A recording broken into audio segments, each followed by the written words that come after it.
Hey guys, this is Leather Leone of Chastain, and you're experiencing Poppet's Corner. Love and Dio. Metal! What's going on, everyone? Welcome. Episode 99 of Poppet's Corner. Yes, one away from the big 100, and we missed it by that much. We're almost there, as you know, if you get that reference, what the episode's called, then you're in good hands, right? I'm sure Chris gets that. But Yep. I'd like to bring on my esteemed guest today, Mr. Chris Lawson. How you doing today, sir? I'm doing very well. Thank you for having me. Absolutely, man. I'm stoked you're here, dude. We get to talk some shit. We Yeah. haven't seen each other in a long time. So, I can't even remember. Yeah, it's been a while. Absolutely, man. Well, dude, if you're ready, man, I'd love to get started. I'm literally just going to go through your entire career and just see what happens. So, Great. I'm ready Cool. for it. Cool. So, give me the first recollection, or one of the first recollections of maybe when you had first heard music, and kind of what did it do for you? Maybe as a in a mental kind of capacity as a young age. I remember hearing music all around the house. My mom was big into, she was more of the, she listened to a lot of the Beatles and the poppier kind of rock. She loved Motown. She loved the more of the stuff you can dance to, And then my dad was more he had Deep Purple, Machine Head, and records like that. And then he had some bizarre things like Frank Zappa and the Mothers of Invention, and I discovered Jefferson Airplane, and the weird kind of trippy 60s hippie stuff. And then, but really the record, I think, hearing from him the most that kind of influenced me has got to be the first Jimi Hendrix record. He would play that, and then Machine Head from Deep Purple. And the first record they ever bought me was Kiss Alive 2. I was 5 years old. I was literally 5 years old, and I couldn't believe, I mean, to this day, I think about it. I was like, my mom and dad bought me that for Christmas, when I was 5. They're pretty rad. Absolutely. What did it do for you, just mentally speaking? Because did you kind of like freak out a little bit? Like, what the fuck is this? Or was it more Yeah. like I want Well, to be with Kiss, it's the whole experience. It's more than the music even. You got Kiss Alive 2 back then, and it had the little tattoos in it that, they always had some sort of gimmicky thing, which was great. But I always told the story that Kiss made me want to just be in a band, because right after that, me and all my little friends in the neighborhood, we would all pretend to be, Gene Simmons, and we would, I want to be Ace Frehley. I want to be Peter Criss. We didn't know really the difference in their instruments. It was more about the personality of the Kiss character. I just knew I wanted to play music and be in a band after I heard all that. And then growing up around music and just loving it, it was one of those things. But I didn't really, I landed on guitar when I first heard Blizzard of Oz from Ozzy.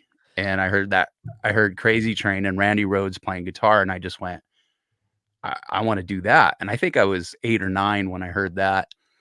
And then I got my first guitar when I was 11.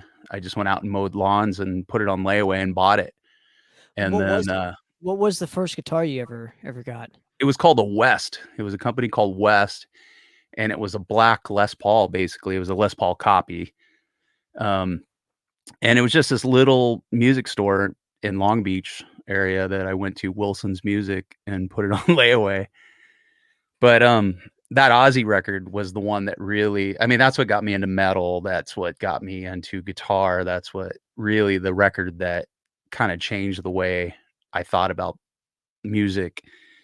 And then, I right around that time, I was also really heavy into like Highway to Hell from AC/DC. I discovered, although it had been out for a couple years already, but I really started listening to that. And then Rush, Moving Pictures was the other one that I just loved. So that was like my 3. No, actually I had 4, because I actually had Back in Black from AC/DC as well. But that was my 4 cassette tapes that I had for years when I was a kid. It was, Rush, Moving Pictures, Blizzard of Oz, Back in Black, and Highway to Hell. And then eventually I got Diary of a Madman too. So wow. Okay. So Yeah. there's a lot to dissect there. So real quick, how much are we talking about when it comes to the layaway on the guitar? What is it? $300? Did you have to Oh save? no, it was a $150 guitar. I still remember. And I went home. I went down to the music store because there was an older kid in the neighborhood, Scott, who he got a Flying V from there. It wasn't a real Gibson either. I don't think this store was so small. I don't think they had a Gibson or a Fender account. You know, it was like they had all knockoff stuff. But anyways, he had a Flying V, and I saw that thing, and I was just like, oh my God, this is so great. So we went down to the store. He goes, well, just check it out. You know, they'll let you put it on layaway. I'm like, I don't have any money, you know? And then, I mean, literally, I was 11 years old. And then, so we went in there and I saw this guitar and I fell in love with it. It was a black Les Paul style. So I went home and I borrowed $10 from my mom just to put it on layaway. And, then I mowed lawns pretty much that whole time to pay it off. I paid her $10 back and then paid off the guitar. And that was That's it. awesome, dude. Yeah, So it was fun. what area are we talking about in the world here? Long Beach. Long Beach. Okay, so Yeah. you were always in Long Beach. Yeah, I was born in Long Beach. Okay. That's I always think that's important stuff, you know. It's like the climate and everything else. So, you know, when did you start to like go to concerts? What was your first concert in Long Beach? It was, you know, I went to one of the first greatest concerts of all time because it's a live record, and which was the Power Slave tour, and it's Live After Death that was recorded in Long Beach. I was at that show. Um, they played 4 nights in Long Beach. It was Thursday, Friday, Saturday, and Sunday night, and all sold out at the Long Beach Arena. And I still remember standing in line to buy that ticket, you know, when I was 11. You know, it's hard to believe my mom even let me go at 11 years old, you know, but she did. So 11 was kind of a big age. I went to my first concert. I got my guitar, you know, so everything was kind of happening for me at 11. Absolutely. My dad was at that show too. Oh, really? He went like all 4 nights. So yeah, Oh, that's wow. Yeah, I yeah. just So went Thursday night, I think it was. Oh, and then Twisted Sister opened up on their Stay Hungry tour, which was just awesome. it's like one of my favorite albums of the '80s. Period. But It's a yeah, great record. oh, Still holds up well. so good. Now what impressed you most about the concert when it comes to like maybe the vibe of it? Was it like the sounds? What about that first concert kind of Everything. okay. I mean, you know what? It was like, well, it was my first concert, you know, so you're just overwhelmed and, you know, uh, but Twisted Sister came on and just blew my mind, first off. And I'm just there to see Maiden for the most part. I liked Twisted Sister then, but after seeing them live, I became a huge, huge fan of them as well. But as a live show, they were just amazing. I mean, they were such a great band. And then, of course, Maiden comes on and the full lighting and Eddie coming out. It's just so you're thinking all concerts are this level, and really, you know what I mean? So then when you go to some smaller shows, you're like, wait, this isn't quite like Iron Maiden was, you know? But yeah, I gotta say for a first concert, that was pretty Pretty damn good. And yeah. you know, it's And funny you there's an say that. album to Yeah. hear it for the rest of my life, you know? Absolutely. Now, when was the moment that you kind of obviously you were playing guitar, maybe taking lessons or whatever, learning riffs from your friends, but when was the moment where it was like, I want to play in a band. I want to make my own music rather than, you know, jamming out to, you know, some cover songs or whatever. Um, I mean, I would say before I got a guitar, I wanted to be in a band and play music and make my own music. I didn't even know what that meant yet, but you know, we used to, as kids, we would all sit there and draw different pictures and amps and stacks of things and write cheesy lyrics. And so that started really young, you know, just even as dumb and dopey as some of them probably were, it's still a start, you know, and that's what, you know, I think sometimes gets missing with younger players now. They don't have that time to dream and play. too much attention. They're on YouTube every 10 minutes. And, the being bored sometimes and having to use your imagination is much better than just watching everybody else do it, And we didn't have that luxury. We didn't have a YouTuber. I didn't even have internet yet at all. I mean, that didn't come around for a while. I was gonna say, I don't even think that existed in a home level in the No, 90s, no, in the 80s, not much at less all. the 90s. I think it was just starting out, late 90s. But when it came to, I think it's super important that you said, to dream. I think music should still have mystery in it, which is a Mhm, huge detriment to maybe why it's not as popular. It's not. I mean, music business, sure, it makes money, but mhm, it's not the level that it was in the 80s and 90s and 70s because of right. that mystery. That it's almost taken away. But I think it's super important that you said that because I think people need to still have that when it comes to picking up a record, looking at the album Mm. cover, trying to only imagining what these guys look like and sound like, and you only have it, have like a photo of everybody. So it's Yeah. like, like I want to be that guy. I want to be the poster on my wall or whatever. But it's just super important. Um, Now, but when was the moment when you wanted to kind of jam with your friends and start a band? Well, I mean, as soon as I had a guitar, there was a few kids in the neighborhood that already did have some instruments. They were all older than me. I was the youngest one. So I was 11 and then everybody else was like 16 already, 15. My brother had friends. It was basically my brother's friends more than my friends. But then when I started playing guitar, you know how that works. Then I became friends with them more, the musicians start to cling, especially the more you play and the better you get, you'd start hanging out. And that kid, Scott, was more a friend of my brother's. He was 4 or 5 years older than me. And then there was another group, another family. One played drums, one played bass and guitar. Well, he started on guitar, then he played bass. So we would all just kind of jam and play together. We all sucked, but it was just so fun. It was just, I don't care how bad it sounded. And the cops came out on us a number of times and, it was just good.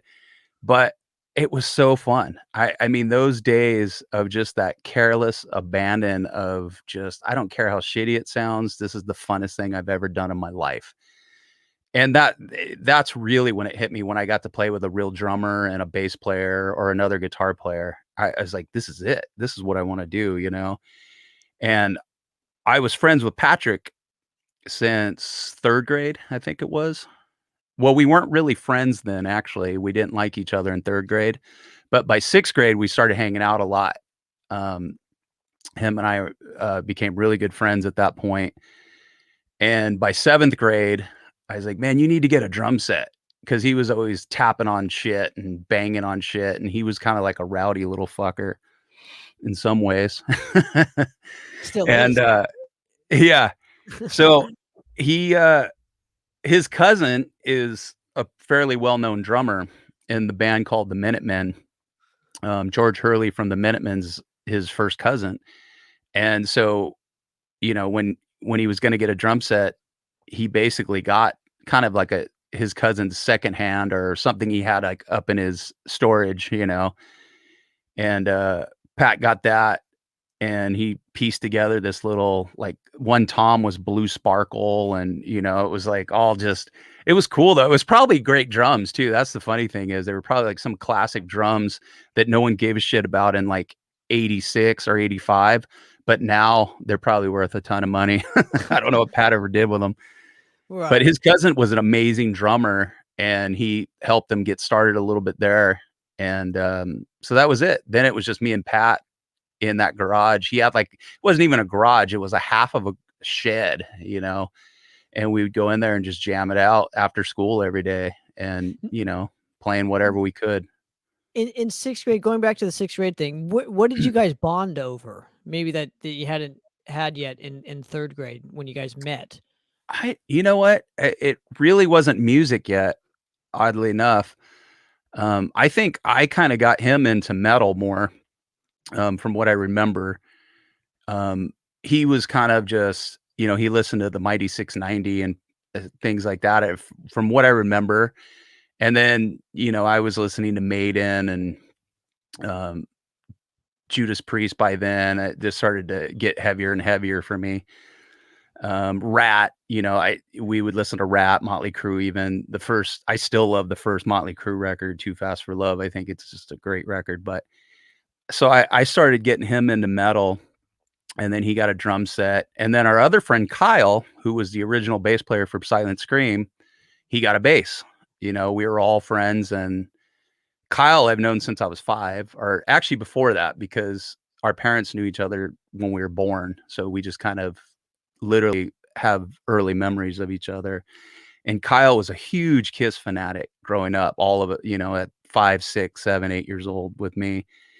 So then he got a bass right around the same time Pat got a drum set. So then it was the 3 of us, so now we had a bass player. Great. We didn't even know how to tune our fucking instruments yet, but we had a bass player. We didn't even know that the bass and the guitar should be tuned to each other. We actually figured out how to tune the strings. So we could tune our own guitar, and it wasn't to true 440 pitch or anything. It was just to whatever we could tune the strings to each other. And then Kyle would go off and tune by himself. We didn't realize until a little bit later that we're actually supposed to tune to each other. But, we figured it out. I think it was a music teacher that told us that because we played in 8th grade, we played a talent show. Pat and I were going to a Catholic school. And we played a talent show, and we did a cover of Holy Diver for our talent show. How fitting. Yeah. Isn't that great? It is. No guitar solo and no vocals though. But what I'm assuming you guys didn't have a name by then for the band. It was probably just like, 3 dudes jamming. Kind of. You know what? I think no, we did. When we played the talent show, right before the talent show, we came up with the name Dominion. And That's a cool name. Yeah, and so we used that at the talent show. And the funny thing is we made the kid that was announcing the talent show, because it was normally like you had to say Patrick Short and Chris Lawson with their friend Kyle, who doesn't go to school here. But we made him say the band name. And the funny thing is, I remember being behind the curtain on the stage in the auditorium, and the kid, he's, nervous anyways. He comes out and he goes, and next up is Dominion. And I just remember hearing like 5 people in the audience go, "Who?" My first stage performance was at a Catholic school with Patrick and Kyle. How did it go? So, okay, going off of this now, what was the feeling like maybe when the curtain opened and you seeing all your friends and people you don't know, and it's like I was nervous as lights shit. lights are shining on you. Yeah. But you also probably realize too, it's like I'm not the only one up here, so let's Yeah. rock, So Yeah, it definitely. I think if I was up there doing an acoustic thing by myself or something like that, I would have been much more afraid than having my buddies with me. And those were my 2 best friends at the time. You know what I mean? So it made it a whole lot better. Absolutely. And what about the chemistry though? Like, talk to me about, playing with them, right? Being in time, having the chemistry, how long was it before you played the show with jamming with them, then playing the show? Was it like a year time span, just learning how each other worked as musicians and getting that chemistry? I don't even know if it was a whole year. I mean, but when all 3 of us started playing together, I think Pat and I had been playing for about a year. Then Kyle kind of joined in with his bass. I don't remember how long it was, but it wasn't very long, but we had a friendship before that. So it was just easy, it was super easy, really. And we just decided on, let's do Holy Diver. That was the best song we could play at the time. And I wish there was a recording of it. I would love to hear that now. I do too. There's not. What was it's probably a little biased because it's at a private institution or whatever, or a Catholic school. But what was the initial reaction just from maybe your friends or? It seemed like Now, everybody loved it, you know. Well, we were the only one that was a band. You know, you had other people that were up there tap dancing and doing stuff, and I think someone came out and sang, you know, like a Whitney Houston or whatever popular song to the tape kind of a thing, you know, it was stuff like that. But we came out and did something, and to them, it was original music because no one knew who Dio was really in 8th grade Catholic school except us, you know, we were the odd birds in Catholic school to begin with, you know, kind of the troublemakers a little bit, but absolutely. Well, so after this, what transpires maybe, in the Dominion camp? When did you guys maybe take it a little bit more seriously and start doing more and more shows with it? Well, we didn't really play any shows again, um, as Dominion. That was pretty much it, and the 3 of us were just kinda jamming and nothing seemed to be happening, there was no singer, so, we were getting a little frustrated, but then in 9th grade, um, Kyle, he went to a different school than us anyways, and he was over at Carnegie over in Carson, and he met this kid there, and he was like, "Hey, this guy plays guitar and sings." And, so we were like, "Okay, cool." Well, I had kind of like I had moved to the Cerritos area at that point too, out of Long Beach, so we weren't really doing as much anymore, and I'm like, "I'm not driving all the way down there just to play Holy Diver over and over again anymore," you know? It's just like although we did start working on some original material at that point though, um, I don't remember the names at this point, but You remember the of the song. styles? Huh? Do you remember, like, the certain styles or of it? Was it a Yeah, it little bit was more metal. thrashy? I mean, Okay. it wasn't quite thrash metal. It was probably more along the lines of, like, trying to be Dio or Iron Maiden, Judas Priest, Motley Crue-ish, you know, kinda stuff. But, in 8th grade, I also, well, actually in 7th grade, I first heard Slayer as well. So I started listening to that. Pat at the time hated it. Like, he did not wanna hear Slayer. He didn't well, he really didn't like the, message behind Slayer.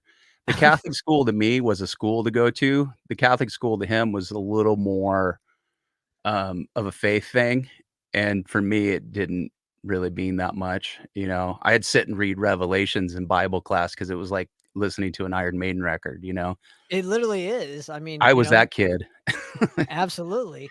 Dude, so, like, going off of this point, so after the guitar player, who was the guitar player at this point that you mentioned? Oh, You knew a so that kid? I'm sorry, I went off point on that, but yeah, so we met this kid, Rawl, and, he said, you know, Kyle said, "Oh, he sings and plays guitar," and then the 3 of them started jamming together, and I was in Cerritos, and I heard about it, I'm like, "Oh, why are you guys doing stuff?" I go, "I'll come down," you know, and they're like, "Oh, you want back in now?" Like, well, it never really quit, it was just kinda, you know, but anyway, so yeah, I came in one weekend, and the 4 of us just not only musically, we were all on the same page, but just friendship wise, we just felt like, man, you know, Rawl was funny. He was a hilarious guy. Um, but he played guitar and he sang. And he had this weird voice though for the time. You know, when he started singing, alls I could describe it at the time was like if people would ask me, it was like, what does your new singer sound like? I'm in 9th grade, you know, and I'm like, Right. he sounds like Lemmy a little bit from Motorhead. Um, it wasn't quite death metal though. It was kind of it was like this weird mixture, and death metal really wasn't even a term. I mean, you had Possessed and Death that were out, but that was pretty much it. So the term death metal wasn't really going around, and I wasn't really hip to it yet. And so Rawl was just singing angrily, you know, but I loved it. I was just like, "Fuck, this is just rad. I love it," you know? And he had a blue Flying V, and he was just like, you know, going for it. I know He was a horrible guitar player at the time, but he played it like he fucking owned it. You know what I mean? It was like totally. it was just I was a horrible guitar player too, but I wasn't playing it like I owned it. You know, I acted like well, all right, but Raw would show up and was just like ready to tear it up, So And that was it. so That was the and then first Silent Scream lineup, by the way. okay, we'll get That's to it, when it became Silent Scream. but here's where I'm going with this. I know it's a little bit monotonous, but at this Mhm. specific moment, what tuning did you guys play in? E. Okay, so this wasn't before the switch to E flat or D, I believe, which came out a little bit later. Yeah, So it's the record, the Darkest Depths record's all in E flat. correct. That's why Yeah, I was going with it. So okay, yeah. so you guys decide on the name change because of Slayer? Am I No, that was okay? before the Slayer record came out. Um, we were just like Dominion, like, fuck, what does that mean exactly? And we just didn't like it. And we were like, okay, what are we gonna call this? And with Raw added in too, it was just different. And then we kept going back and forth with names. And from when I was a little kid, I remember the movie Silent Scream. There was a movie called Silent Scream, and the tagline is "When you're too scared to scream." And I just thought, like, that's some metal ass shit right there. That's just fucking, in 86 or 85 or whenever it was when we started jamming, 86. Um, it just sounded like some cool metal ass shit. So I was like, yeah, let's do that. And then, yeah, the Silent Scream song, the Slayer song didn't come out till around 88. Yeah, But 87, 88 with South of Heaven or whatever. yeah, everybody thought we stole it from them, but actually we had it already for about a year or so. Okay. Well, dude, we're telling history, folks. That's what it Yeah, is, right? Now after the first lineup, you start making some original material. Did you ever record with this lineup? we did. And I do not know to this day where a demo is with Raw singing on it. I probably have it somewhere. I have this huge box of cassette tapes, not store bought. It's all shit that I've either recorded on my 4-track or we demos that I got from other bands that you can't replace, that kind of stuff that I still saved. And I'm pretty sure in there somewhere. And I got to go through it one day and find it because we weren't great at labeling things. It was always just like, but yeah, we recorded one demo with Raw singing, and Oh, that I was got to it. get a copy of that when you guys when you go through it. Yeah, I'd love to hear it actually myself. I would too. But so okay, so let's go for that. So what was the feeling? How was that feeling? How was it different than say playing in a rehearsal or playing live, recording? Are the differences for you personally going into a studio for that first time? Um, it was amazing for me, um, personally. I don't know how the other band. I think we were all excited just because we're like, "Fuck, we're going into a studio," and we did the midnight hour shift one because it was cheaper, that kind of thing. And I think I was 15 at the time. Pat was 16, and then the other two guys would have been 15. Um, I'm trying to remember though. Damn it. And It's all Mario or Kyle's gonna kill me on this, but I don't remember if we had already replaced Kyle with Mario when we recorded that first demo or not. My okay. memory is slipping a little bit, but because at first when Mario joined the band, he only played bass. And then Rawl was still singing and playing guitar. Um, but but anyways, we recorded that first demo. I think maybe Mario played on it. It wasn't Kyle. Now that God, man, maybe That's what we Mario do here, folks. remembers. Yeah, that's what we do. I'd have to go back and listen to the episode I did with him on it to determine that. That was a long Yeah, time ago. yeah. But so okay, but the differences between recording and say live, what for you? Give me those differences. Well, I, it's definitely different than what it is for me today. But back then, I was just excited. Well, it was all new. Playing live. We within that year, we played our first real club show. We recorded, and it was also exciting that I don't really know that I know a difference. I just knew that on the recording, this is something that we were going to lay down and have, forever. It wasn't like a live show, it's there, it's gone. You know, there was not a lot of recording of those usually back then. But yeah, I, the difference for me, I guess that you could think a little bit more about what you're playing, and that's when I first realized it a little bit. But I didn't go at it from a level of, I was like, I went at it from a level of, well, you got to play this stuff live, so you can't do anything different here, or you can't add too many guitar. I mean, I didn't know about multi-tracking or anything like that.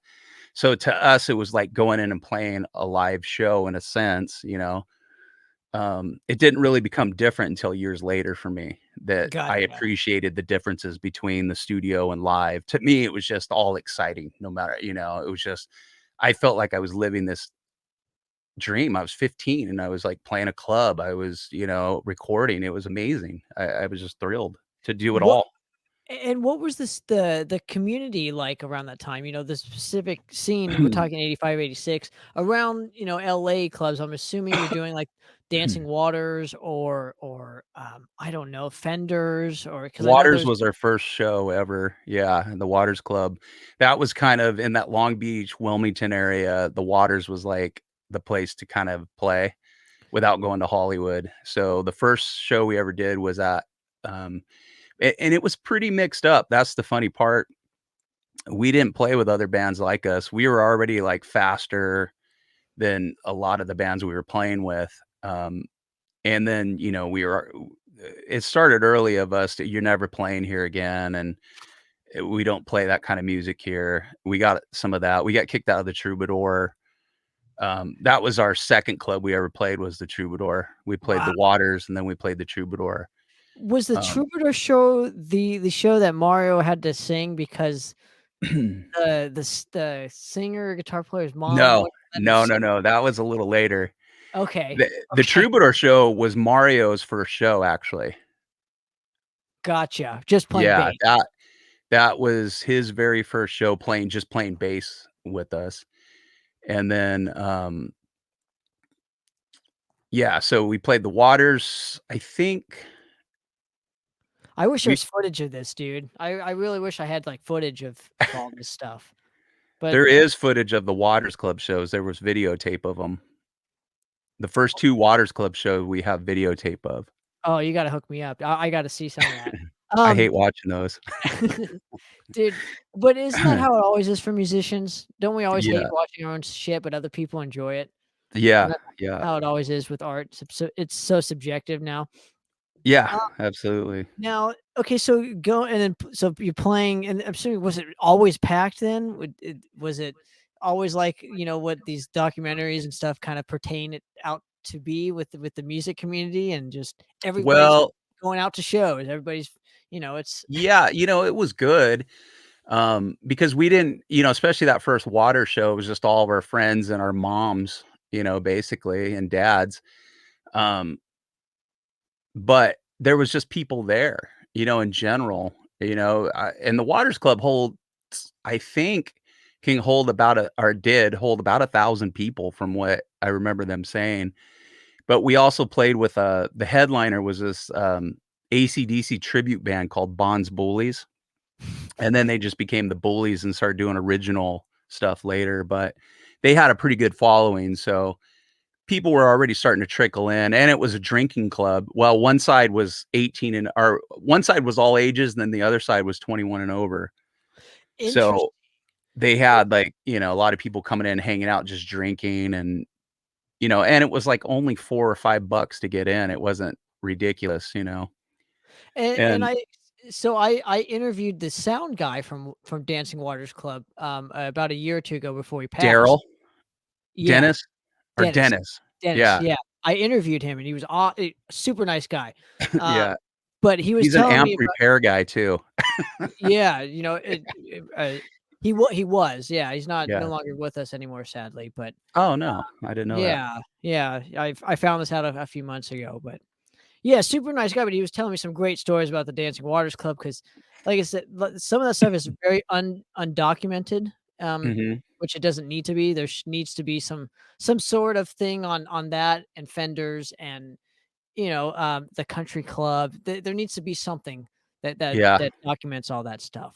for But sure. it was just really cool to hear stories about that club. There was like a fountain in the back, I guess that actually had, that's the dancing waters. That's where it came from. So Yeah, yeah, it was a big waterfall. They kind of stopped using it after a while. I think the very first time we played there, it was still running, and then after a while, they just started shutting it off.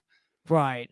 But So okay, so let's go to the it's a couple years after, so it's like Mario, takes over the vocal duties, I'm assuming, because obviously, the ex singer couldn't do it because of football or something exactly, weird and like that was a show we were playing with Nuclear Assault that. at Right, right. yeah, out in Riverside at the what was it?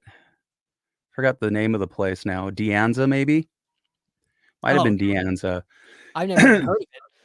Yeah, we were playing, but the important part was it was like a huge thing for us. We were going to play with Nuclear Assault. It was like, fuck, this is rad. And he goes, yeah, I can't make it. I got a football game. And we're like, fuck your football game. He goes, yeah, my grandma, she just won't, she's not with it. And I go, all right, dude. Well, so we we had another guitar player friend that would hang out with us sometimes, and he learned the guitar parts, and then Mario learned the vocals literally like in 2 days. Yeah. Yeah, it It, was insane. and I remember he brought like he had mentioned, he's like, yeah, I brought like a gallon of iced tea, Oh, yeah. and he lost his voice literally like almost half, like what, the first song. I think it was Mhm. either first song or halfway through, and he's like, I'm never doing that again. Yeah, And yeah. I just thought that was Yeah, a he funny never fucking sang story. before that, really. Yeah. I mean, he just, but the great thing is he owned it. He went up there and there was a ton of mistakes that night, I'm sure, but it went off well. And, we had some friends that are like, "No, it sounded fucking great." And that became the new band actually right after that. Did he did Immediately. he did he immediately take hold of the stage, or did it kind of take him a little bit to kind of be a front man rather than just a singer? It took him a while, yeah. I mean, he did a good job considering, what he had to go through for this. It's like literally crammed for 2 days of I don't think he thought about once, well, maybe he did, "What am I gonna do on stage?" Because he was like, "Fuck, I gotta play these bass parts, and I gotta sing it, and I've never done it before, and I'm gonna do it in front of a huge crowd, the biggest crowd we've ever played in front of, opening for Nuclear Assault." So we're just like, let's get it. Come on, Absolutely. and then he did it. He pulled it off. I mean, and Jeff, to his credit too, there was a guy, Jeff Tolfson, who was in the band for a little while that, um, he did a good job too. He learned all the parts and I told him, I said, "If you forget anything, just grind an E. It's cool, dude. Don't worry about it." Absolutely. He still does that, dude. Yeah. Now when it came to, the next phase in your specific career, I do want to talk about like the Last Rites demo in '89. I want to know kind of how it came about, and also why there's no copies available when it Yeah. came to that, and Well, the debut demo, which was the Silent Scream demo. I want to know why these copies actually maybe don't exist as much as it should. there's a few demos that are missing. So there was the one where Rawl was on it, which we don't know where that is. The Last Rites was actually, That's um the one that was reissued. My apologies. That was the one yeah, that came out on. that one wasn't the last thing done with me, by the way. There was another demo that was way better after that. That Last Rites one was recorded in one day at Silver Cloud Studios, who the guy, do you know who Joe Floyd is? He was in a band called Yeah, Warrior. Warrior. Yeah, yeah, yeah, yeah, yeah. Yeah, he owned a recording studio at the time called Silver Cloud, and we had no money, we were literally in high school, and, but we're like, "We wanna record 3 songs and have you mix it all in one day." And, knowing what I know now, that's a horrible thing to do, especially when you're not that good really yet. And you can hear on that demo, it's like the drums come in and it's like the first hit's way off from everything else with the bass and I mean, it's really bad. I didn't even realize at the time how bad it was. I just when I got re-released on the new record or the Die old Bomb record that reissue? was yeah, I listened to it, I was like, "Oh my god, why did they put this on here? This is horrible. This is fucking horrible." And but the demo that came out after that, which had the original version of Rise and Fall on it, there was another song called the fuck was on that one. I forget now. Totally. What you wrote Rise and Fall, we should point that out too. You had some writing credit on that specific song that made it to, from the Darkest Depths record. But where I'm going with this, with these demos is, how much did tape trading kind of play into your guys' realm around this time? It was starting. So it felt like the Europeans had a better grasp on it. Like it was more of a thing for them. You get people from smaller countries, especially, that they don't have as much access, and they really wanted access to like the LA. And by then, like the mid 80, like 87, 88, you had the thrash scene in San Francisco was huge. The New York bands and things like that. So there was trading going around the country and then around the world. You get people that wanted stuff. And then we ended up in a magazine. They reviewed one of our demos favorably. So we started getting some mail from around the world and people wanting demos and things.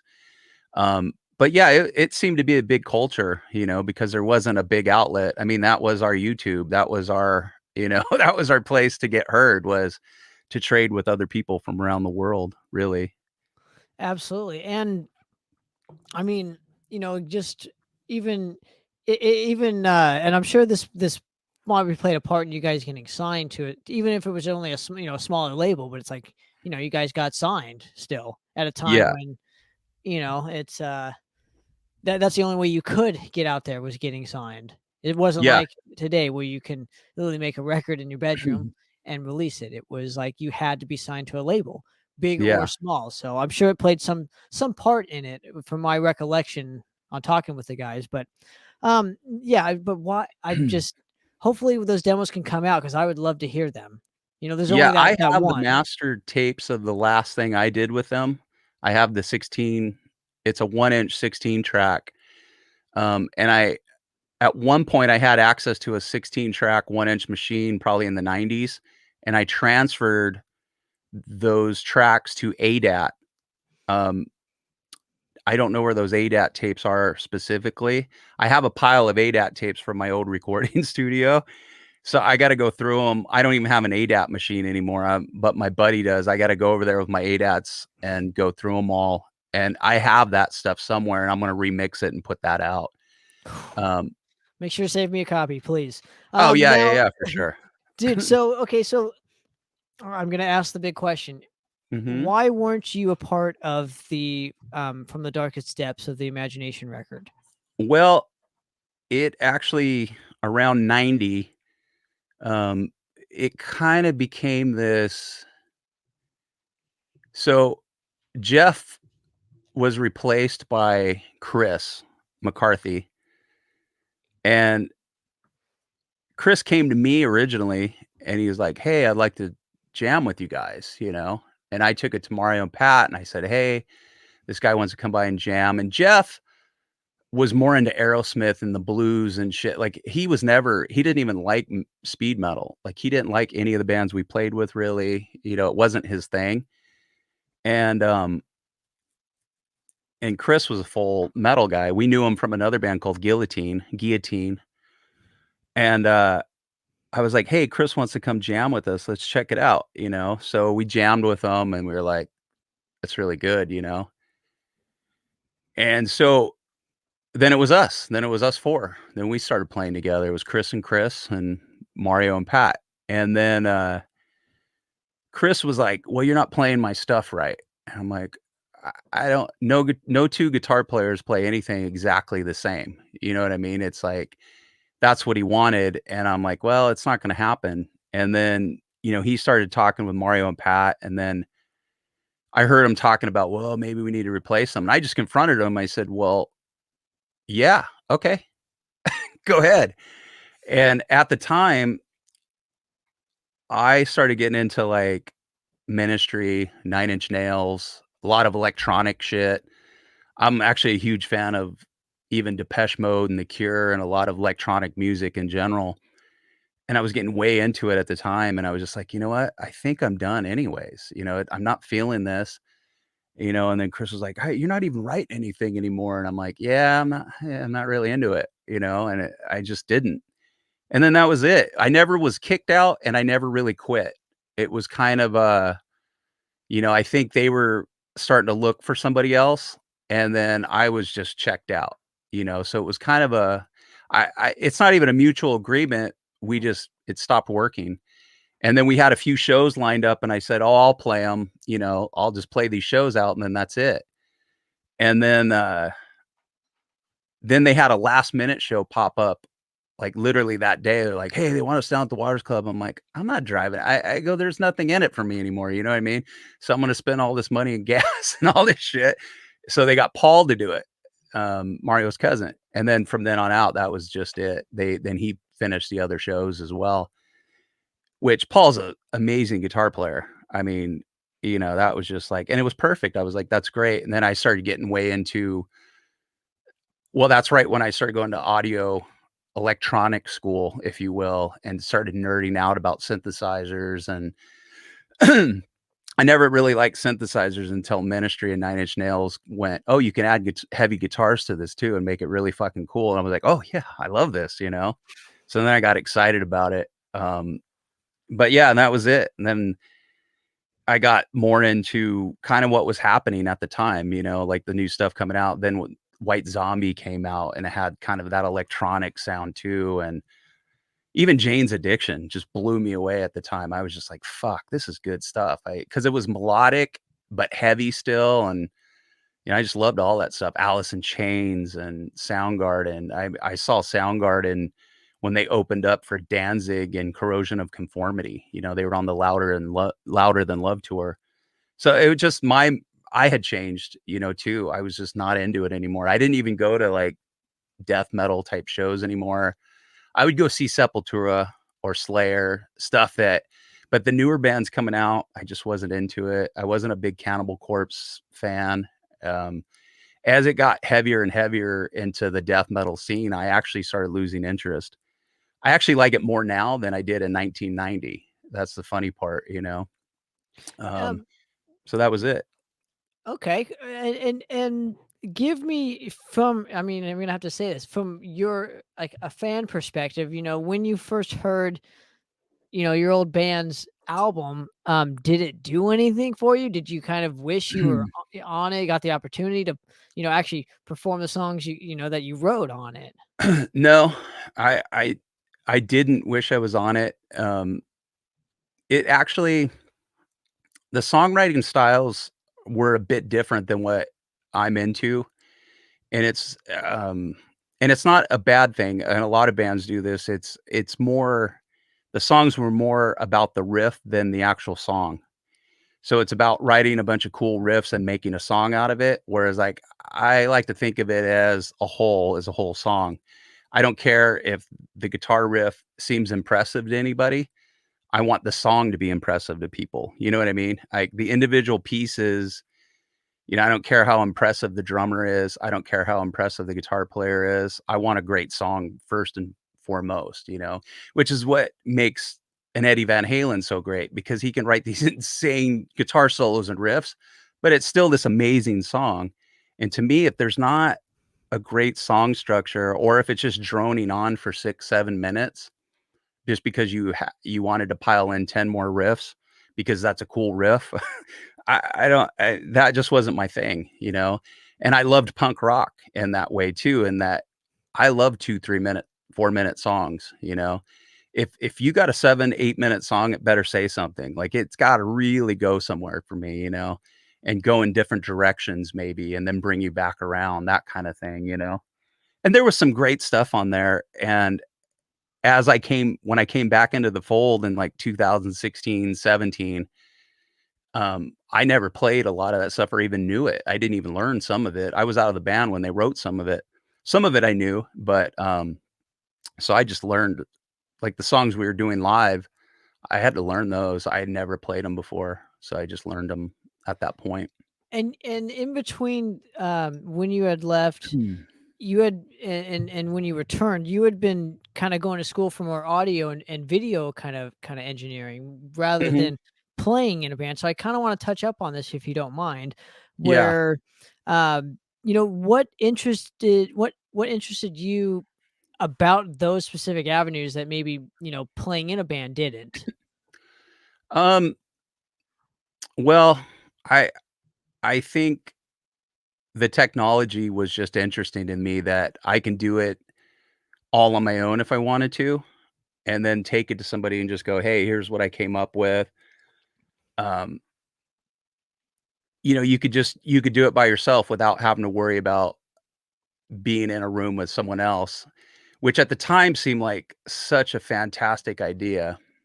And really, it's not the best thing. I still think being in a room with a bunch of people, I still do that. Like I'll come up with all the parts and drum machine it out, and then I'll bring it in as a song when I write something.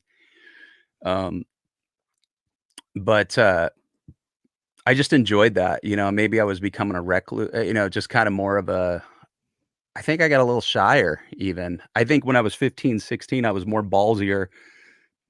I hit around 19, 20, and I just got kind of more quiet and just wanted to like I loved being in the studio. It was like a nice feeling. And the more studios I was in, the more I fell in love with that, even more so than playing live. And Um, there's probably a little bit more opportunities in that department as well, rather than just playing in a band, because I'm sure you kind of saw a little bit of the writing on the wall, right? When it came to like, hey, I can have something else to fall back on, so I'm well, gonna see where this goes. there was that. There was a career aspect in it too. Yeah. That I could be a recording engineer. I could be a producer, and still just do music, and do it on my own terms, I guess too. Um, And like I said, the music I was into at the time, it fell real into that with the electronics and all that kind of stuff, so it just made sense, you know? That was really mostly and a career opportunity, and I didn't want any kind of other job. I didn't know what the hell else I would do. I didn't wanna dig ditches. I took auto body for, like, a year and a half out of high school and went, "This is horrible. Why am I doing this?" But I was also taking recording and radio classes at the same time too. Oh, get out of town! So, like, did you want to be on the radio? I Is that what? did, yeah. Okay, cool. Yeah, that was, I was just all of it. I wanted to explore all of it. I took an acting class too in college, and then, um, wasn't much into that. That wasn't really my thing, but no, I did broadcasting. I had a show on college radio for about a year. Um, Interesting. What kind of stuff did you end up playing? Like the industrial stuff that you were into at the time, or was it? Everything. I mean, I would play, like, old metal. I would play punk rock, hip hop. I really got into rap at that time too. Hated That's what. rap in high school. I don't know, it just didn't speak to me. It irritated the shit out of me actually. And then late high school, I'd say around 88, 89. So actually more, I'll say junior high. It was like Run DMC and all that and the Beastie Boys. I didn't dig it. It just wasn't my thing. And then around 11th grade, 12th grade, when I heard, Public Enemy, NWA, I was like, "This is the punk rock of rap, man. This is fucking heavy." This is like they have something to say. It's not like the early rap was just party dance songs. I'm not a party dance kind of person. Um, but when they were doing political shit and, like Fuck the Police was just heavy, man, when that came out. It doesn't seem like a lot now, but when that song came out, or like the Dope Man song, and it seemed so real, and I was in Long Beach, I was in North Long Beach, only a couple miles away from Compton. So I would see this shit, it would just seem real life to me, and it was just, it was heavy and it was kind of badass all at the same time. And then you had Public Enemy out of New York with the kind of Black Panther militant kind of thing. And, I just thought it was incredible, people speaking up, and it was like a new revolution again. It was like, Absolutely. Chuck D was like, I don't want to say he was like Martin Luther King rapping, but I mean, he had that message definitely, and the Malcolm X thing. And you think about it like growing up, and then you really start to think about how they grew up and the hatred and shit that they seen. And it was just incredible all through music, which is great, a different form of music. So just Absolutely. got into that too. And I think that's what's severely lacking in that specific genre of music. But it's another topic for another day. Is the substance thing? There's Now? not a lot of now. There's not a lot Oh, of now it's horrible. yeah. There's I not can't. many. There's a few, but it's I think, not to get off on a tangent, I think Eminem is one of the last like true legends in music. Period. Um, Mhm, because he has a lot, a lot of substance. When that man crosses over, mhm. I'm assuming I will be devastated, but I'm assuming a lot of people will be devastated, because of that man's substance and what he said in his music. Not a Yeah, lot of people have that anymore. It's all like kind of a little bit more money driven, mhm. less risks, as I'll call it. It's more about the dollar sign rather than having a message. Yeah. No, I agree. I mean, there's a few people I kinda like some of the Anderson .Paak stuff. I thought some of his stuff's good. It's not great, but then, I found out Dr. Dre produced it, and anything Dre produces, it's just usually pretty goddamn good anyways, It's just like that guy he's one of my favorite producers in any out of all genres of music because he just first of all, it just sounds good. Like all of his hip hop stuff, that the low end, how he gets it to sit in every goddamn context. Like it can be on headphones, it could be in my car, but the low end is just booming, but perfect. It's not overwhelming, but it doesn't step on everything else. It's just like, man, that guy, he really is a great producer. I- Dude, it's and I remember finding out about Dr. Dre from Eminem, with Encore. That was like the shit. I was in oh like yeah. elementary school and that record was like everywhere on MTV, when they played music videos. Mhm, But yeah, dude, like I just remember like seeing who Dr. Dre was. Didn't know who he was. I guess he had found Eminem mhm. from this killer documentary that I watched. But yeah, it was just like you said, that played a huge kind of part with the mixing and again, it's like it's severely lacking in today's music. With when it comes to especially the rap community, for me personally, I'm only Yeah. speaking for me. But I can't get into the mumble rap. I can't get into almost anything in that genre. It doesn't No, speak. it's just all seems so throwaway anyways. They just throw a bunch of rappers all on one track together, and it's like, "Oh, featuring, featuring, featuring." I just want one killer record, like, you go in the studio and I felt like that's what they did with Anderson .Paak, even though there was some features on there as well, but, that was just really that reminded me a little bit of the old days, not 100%. I'd like to hear a little bit more of that, you know? The only other rap group I really like, right now is Run the Jewels.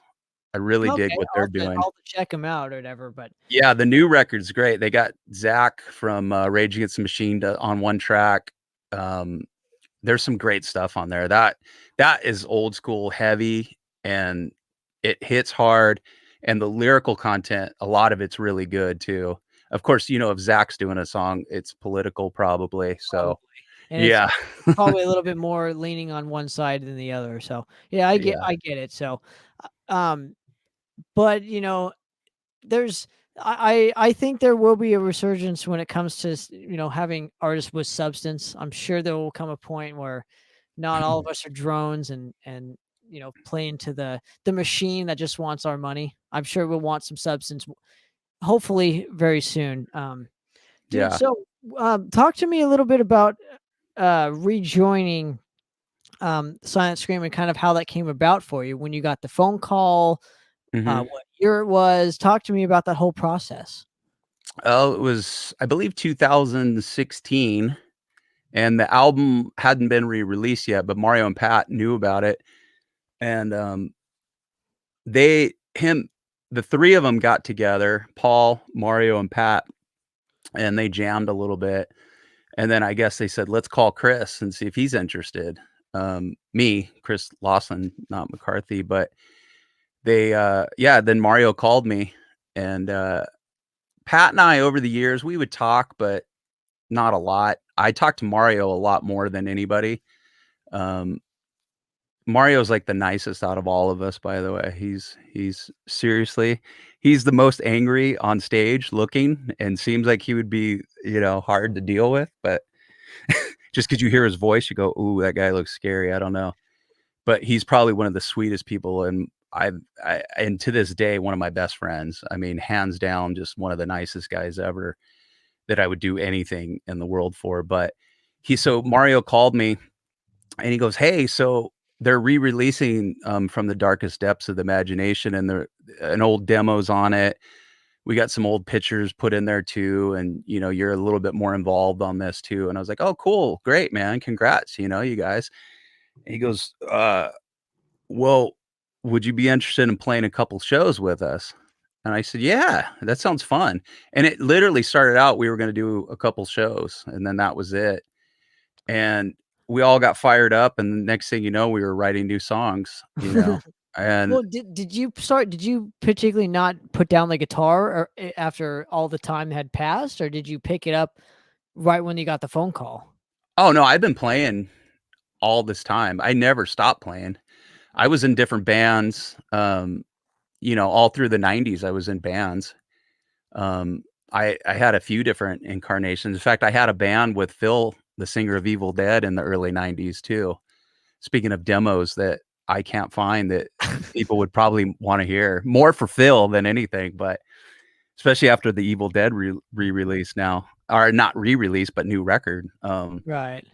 But yeah, we had a band in the early 90s called Grimace. And Grimace, like the upside down milkshake from McDonald's? well, yeah, it kind of, and then just a grimace, like, that. Oh, okay. I only know from the McDonald's character, so Yeah, that's well, cool. there's the term grimacing, like when it's like a smile, but like you're in pain. Like, it was very early 90s, very Totally. grunge 90s. Dude, I didn't even know that was an upside down milkshake, by the way. Grimace? Yeah, didn't even know that for like the longest time. I didn't know till right now. Yeah, I'm Oh, like, yeah, because the big yeah, purple monster? it's an upside down milkshake. That's what it's supposed to be. And I was like, Oh, I oh, didn't know that. Oh, yeah, shit. Wow. right. So you News learn for something me. new. There you go, dude. This is what happens when you come on the show and listen to it. So you Yeah. learn new No, shit. but I was playing all through that in the 90s, and I got real into blues too. I love playing like, a lot of bluesy kind of Interesting. stuff. That's Yeah. that's really cool. So you kept yourself busy. Your playing ability was like top notch, probably around that time. No, no, no. No, okay, okay. Yeah, and then when learning the songs again for it though, they mentioned they wanted to do a couple shows, promote Mhm. the new re-release and stuff. Mhm. How long what was it when after the phone call happened when you kind of started to reconnect with them and start jamming again? Not too far. It started off, Mario came over and was just working on the songs with me. He showed me some parts. Um, Stuff that fast. It's I like to see it, like trying to hear it, and it just takes too long. If someone can show you, I'm like, and I told him, I said, "I'm not going to sit here and learn these by myself. You're going to show them to me, you or Paul. I don't have time. We're adults now, I have bills and shit." So, um, yeah, Mario came over, we just hung out, and which is just a blast. Me, Mario, Paul, Pat. So we start hanging out, and it's just wonderful. So we're back there, we're laughing, and he just showed me the songs, and then I videotaped them, and then just learned them, and that was it. It wasn't that hard. It was just me sitting down and doing it. And I think I only learned like 4 songs off that record. I still don't know 2 or 3 of them at all, because we I never know, played them live, so I never learned right, them. right, and But so Rise and Fall I knew, but, um and I had to relearn it, but, it was that one wasn't hard to relearn. And then we did what? Theater of the Depraved. Matrix? Did you do Matrix of No, Madness? we didn't do Matrix. I don't know that Open one still. Open Season? Nope. Prey Upon the Um, Weak? nope. And Okay. then Self-Abuse, Title shit. track from The Darkest Depths? Yeah, The Darkest Depths, we did that one, Theater of the Depraved, and then Rise and Fall. We did Okay, those 4. And that's okay. the only 4 we still play live. I'm hoping to change that one day. And I'm then, hoping. So anyways, yeah, we do those 4, and then we wrote 3 new ones. They started a song that when the 3 of them got together, and then I went, "Oh, you guys wrote a new song? Rad, let me hear it," and I got all excited. I'm like, "Let's record it." And then by the time we were going to record that, I wrote 2 new ones, which was Slaves and, My Amendment. And I pretty much wrote them like all the way through with drum machine, the whole bit. And then Pat changed it a little bit, what he wanted. And then I wrote all the lyrics, which I normally didn't do everything back in the day like that. I would do a guitar riff. I didn't write a lot of lyrics for Silent Scream originally. Mario did most of it, or Raw. And I think I would add in things here and there, but I never sat down and wrote a whole song. I would Now, write a whole music for a song, but that was it. gotcha. Now, walk me through the first show back. I remember this was kind of like a big deal. I remember my buddy Jason Tyler is like, "I'm booking Silent Scream. I want you guys to play." We couldn't obviously play with you at that specific moment. We were going through our own issues there, but I remember this being a big deal. I mean, you guys played. What was the venue out on Anaheim? The Black fucking light or something where like that. you can't ever find parking. That place. You Yeah. know. I think is it called Black Light or what? Yes. I I can't forget now. remember. That was the first Yeah. time I was ever there. That was the Blacklight first time I Lounge knew or something. I something can't like remember. that. Yeah. In Long Beach there. Yeah. It was great. And it was more great because just seeing old friends, and playing and hanging out with old friends, that to me first and foremost. And I told Mario this. I said when he asked me if I go, just for anything, just to give us an excuse to hang out together more than anything. Just because as we get older, life just gets busy, and it's like you can't always. But when you have a show, you're like, "Well, I have a show. I gotta go." Right? There's no excuses. I got to Yeah, do it. it's a So commitment. it became one of those, which was nice. Awesome. And after this, right at the gate, you start writing music. Nothing's Hmm. recorded. Hmm. Like literally nothing has been recorded since then. Well, Um, we recorded all 3 of those songs. and released them. No, Okay, that's my point. That's where I'm going with this. it It, wasn't released. They're all recorded though. I know, but they haven't been released yet, dude. I wouldn't be doing my job if I didn't ask, when can we expect something from the Silent Scream camp with Well, you playing on it, in the new generation that is Silent Scream. sir, the so the 3 songs are done, the 3 I just spoke of, and we were like, "Well, let's just do an EP. Let's make this simple." And that was the plan originally anyways. We weren't gonna try to do a full album. It got tossed around, but, like, we're like, "Fuck, it's taking so long just to do these 3." And this was, like, in 2018 when we were having this discussion. We were going, "Alright, it's already taken us this long to get these 3 done." And that was a long time then because I started writing my 2 and they had already written their one. That was 2016. So, um, God, now I'm really thinking about how fucking long it's been, and I'm going, "God damn, what have we been doing?" That's what I'm So, asking. I know. I'm trying to give you a good answer, and I don't think I really have a good answer outside of just pure fucking laziness and, life is a motherfucker. Well, as you know, Pat also lives in Colorado. Um, I live in Ventura County, up in Oxnard, Ventura area, and Mario's all the way out in Riverside, and Paul's kind of in the middle of me and Mario in Wilmington. But so it makes for a hard kind of travel too. But however, so last Sunday, I went to Paul's house and we recorded his guitars for the 4th song, which would be the final song for the EP. Mario was supposed to come out and do the vocals that day, but he had the COVID vaccine the day before, and it knocked him out. And so I was at Eldon practice in the morning, and then I was heading to Paul's with my portable recording rig, and I get a message saying, "Oh, Mario's not going to be able to make it." I'm like, "Fuck, man." But then I read he was knocked out from the COVID vaccine thing, and I'm like, I don't know. I hadn't had mine yet, so I'm like, "All right, dude, whatever." And then And I'm like, it probably sucks. So fuck. And then but Paul and I, of course, were laughing, you know, um, at him and like, okay, make sure Mario's okay, and fucking with him. And then I got the shot a week later and it knocked me out like a motherfucker. But, so anyways, we recorded Paul's guitar parts. We just need to get Mario's vocals on it. We got the drums, bass, guitars. I haven't recorded my guitar part on it. Because I'm going to kind of play some things around the vocal too, I think. So Okay. I'm waiting for the vocal to get in there. So it's really, I just got to get back together with Mario and then mix it. And then the EP will be done.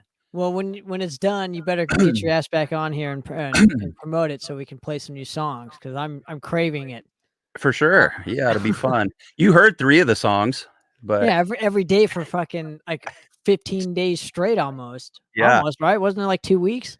Yeah, it was 2 weeks. Yeah. I can't 10 even days, remember. 10 dates. Oh, I can't even remember, dude.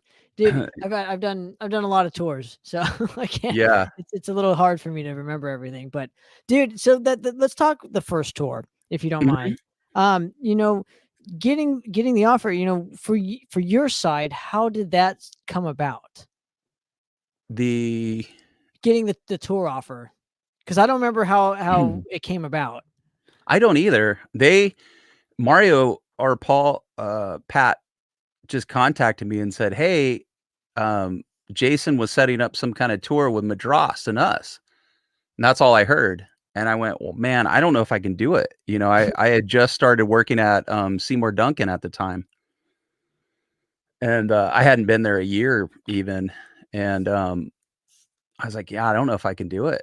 And then so they were gonna do it without me. Either way, they were just gonna get someone else to fill in. I was still gonna be in the band. I wasn't out of the band. Right. And they didn't say, "Well, if you can't do it, you're out of the band." They just said, "Okay, well, fuck, if you can make it happen, make it happen." So I ended up talking to Seymour Duncan and they were cool with it since it was a tour thing and that's what we were promoting, that little power That thing stage was thing. awesome, dude. That Yeah. thing is fucking rad. Dude, but like and I specifically remember playing. That's right, it's coming back because I specifically remember playing with you now at the spring thrash bash Oh yeah. at Malone's. Yeah. Wasn't that it? Where it was us and you guys and Insecticide and bands of that caliber. Yeah. Yeah, that's right. It's coming back to me. And That that's was the how first time we played with you guys. That's right. And you guys ended up staying for us, which we greatly appreciated. Yeah. So yeah, that's how okay, now it's coming back. And we wanted to tour with you guys. Mhm. We thought it would be cool to, it's like your first ever tour. It's kind of special, you never forget that stuff. So Yeah, we didn't yeah, that's the thing. Back in the day, outside of maybe going to, maybe out of town for a day or two. And then those guys did more so even after I left the band. They did some Vegas stuff and I think they went to Tijuana, stuff like that.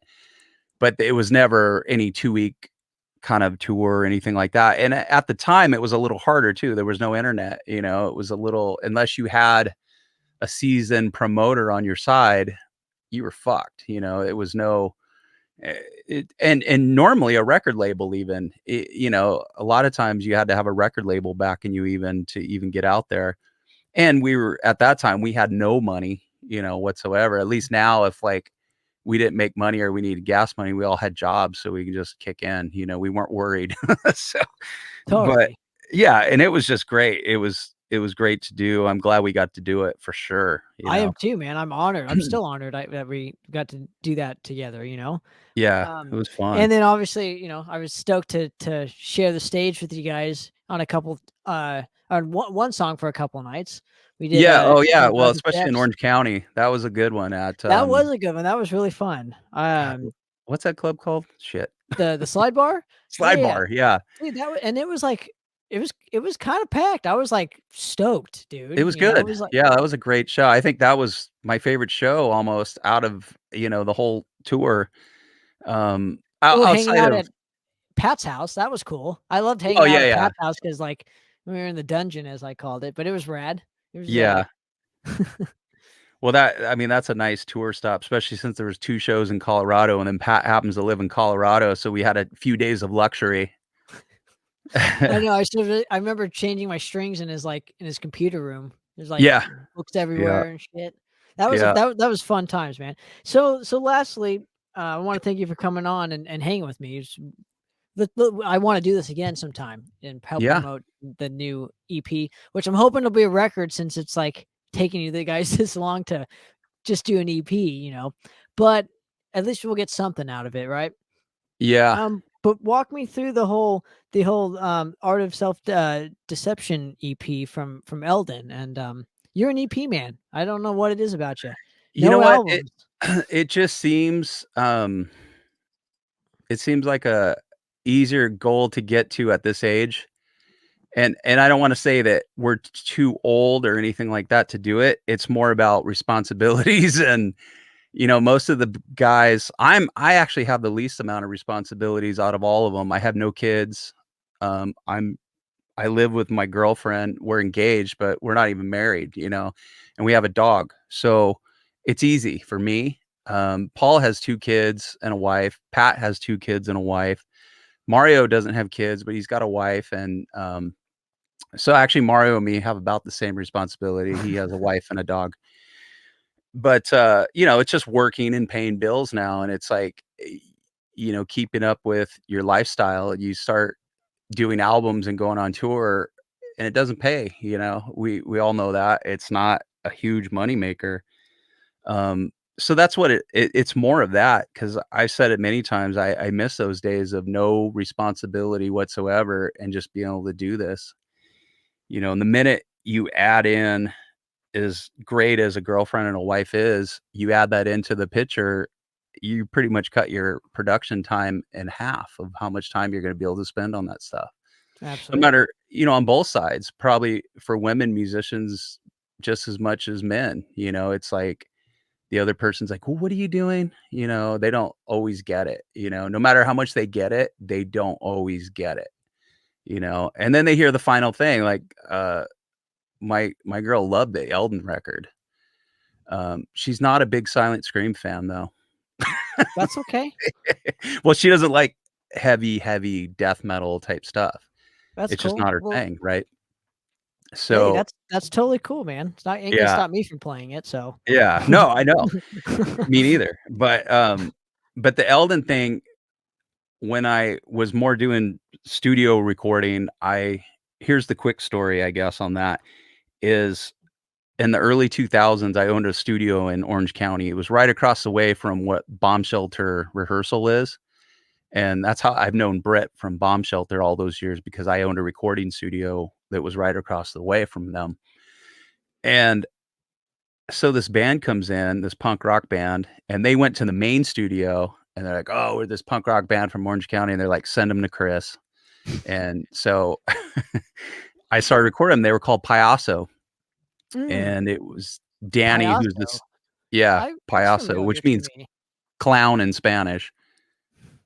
And so Danny came in and he was just like fucking on fire. That guy, he's just full of energy. And when you see him live, you'll see it. It's crazy. It's just like I've never seen someone with so much fucking rock energy in my life.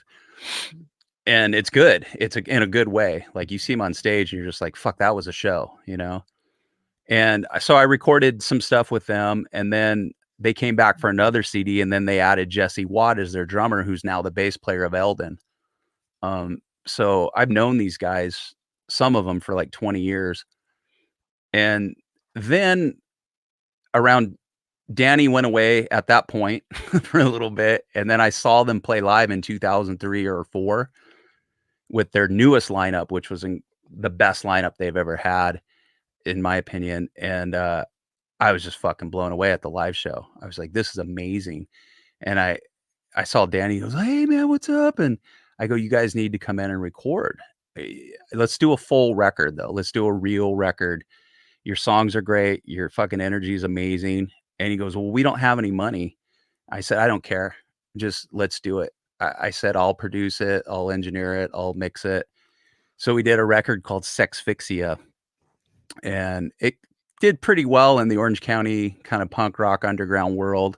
I have that CD still somewhere if you want one of those ever. But Absolutely. Send it on over. and I was just recording them and engineering, and then he goes, "Hey, you're a guitar player, right?" And I said, "Yeah." And he goes, "You want to play a guitar solo on this?" And I said, "Sure." So I did one guitar solo, and then I ended up kind of playing some other parts, and so I played on the record too. By the end of the record, I was in the band. I was just a member of the band, and then we would play a little bit, and it was good. And then Danny would go away. We'd play a little more. Danny would go away, and then around 2010, he got out again, and or 9, 10, somewhere around there. And that's when he had these songs, these new songs that didn't quite seem like Payaso songs anymore. They were a little more thought out, a little more, they're still punk rock. They're still kind of got edge to them, but they had a little more of a melodic value to them. And the songwriting I thought was just better personally. And so I was working at a place called Apogee that makes audio recording gear, and they have a great studio. And I go, "Why don't you guys come down? Danny came down, and he goes, well, I said, "Well, who do you got to play drums on?" He goes, "We don't have a drummer right now." Jesse was kind of missing in action at that time too, who played drums. He was having his own issues at the time. And then Danny goes, "Well, I'll play drums on it." I'm like, "Oh no, this is gonna be a fucking nightmare." He came in and they had a set in the studio. We set it up. He sat there and hummed the songs to himself and played the drums all the way through. And then he got out a guitar and played the guitar to the drums perfectly, then played bass and then sang on it. And I was just like, "You got to be fucking kidding me." And his drums were not perfect, but I've Did they recorded way worse drummers who play every day. did they fit? Did they fit the music? That's the whole Yeah. point to it. Okay, there you go. Yeah. Right? It was perfect. And he had literally just got out of prison. He hadn't played drums in 3 years or more, hadn't even played guitar. Well, no, he had an acoustic in prison somehow, he was telling me. That's when he wrote the songs.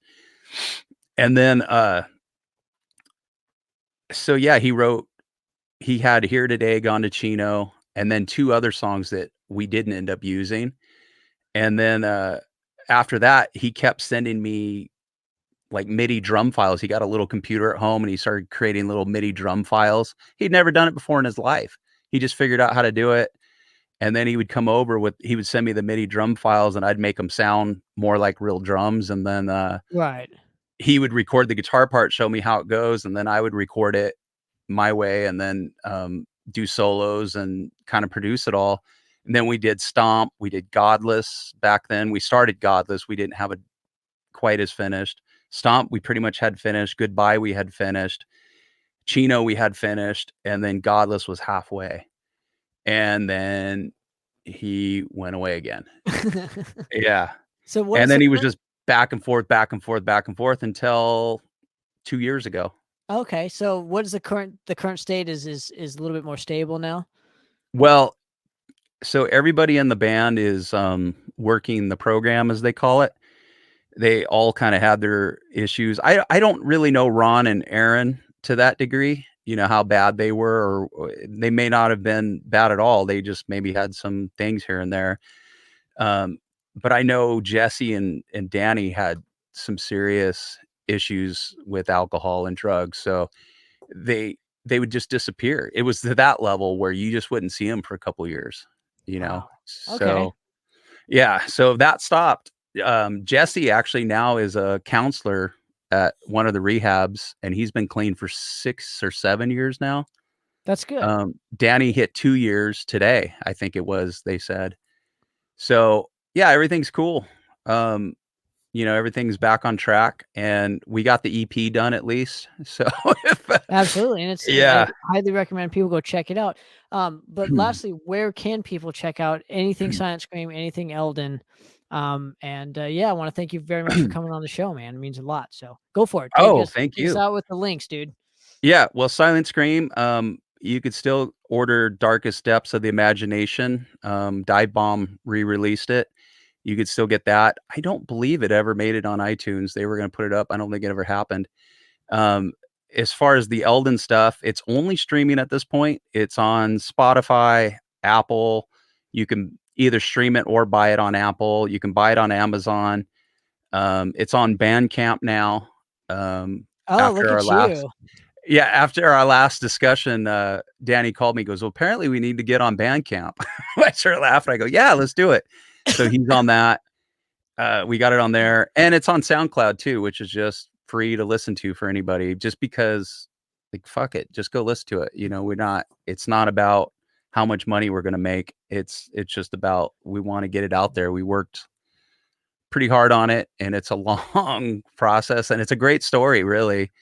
I think there's a documentary in the works on Danny at one point.